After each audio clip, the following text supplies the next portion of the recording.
Just when you think things couldn't get more ridiculous, a group of second graders was given a goodie bag filled with condoms and lubricant. A second grade teacher at a California charter elementary school passed out these hygiene bags to her students. They contained shampoo, soap, condoms, lubricant, and matches, among other things. Now, according to this report, the second grade teacher is friends with an outreach worker at the San Diego Youth Services. Now, the organization was the one that provided the 40 bags. They gave them to these elementary students, but the organization's CEO said that the bags were meant to help the homeless and high-risk youth.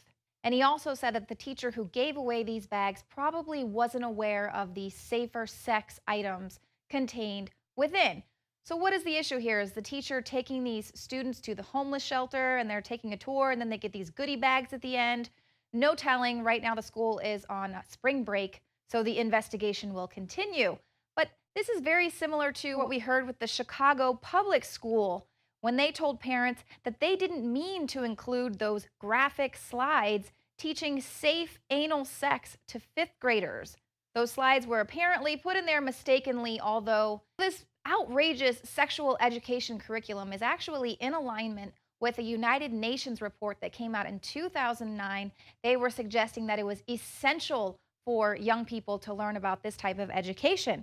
Now, this report recommends that children as young as 5 receive mandatory sexual education that would teach these kids about masturbation. So these are kids as young as 5 years old. Under this plan, by the time kids are 12, they'll learn all about the reasons for abortion, but they'll already have learned for the past 3 years about how safe and effective abortions are. The United Nations says that these lessons will help kids develop a more complex understanding of sexual behavior as they grow into adults. Of course, it's going to be a more complex understanding. You're teaching 10-year-olds about anal sex.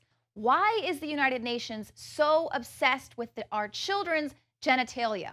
Obviously, this is part of a larger UN agenda to discredit the family as an institution and drive children towards the state for all of their answers rather than their parents.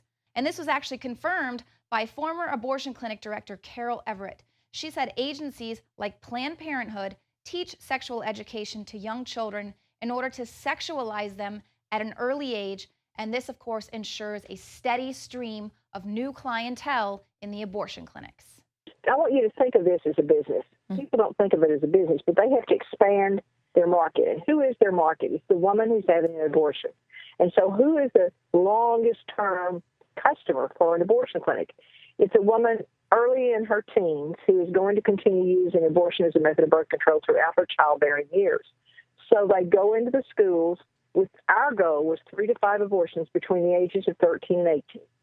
But you cannot just go to these kids when they're 12 and say, I want you to start getting pregnant. So what we did was we worked to create our market by breaking down the natural modesty, separating the children from their parents and their values, and becoming a sexpert in their lives. My commission was $25. My goal was 40,000 abortions a year so I could be a millionaire. Wow. The last month I was there, we did 545. My income was $13,625.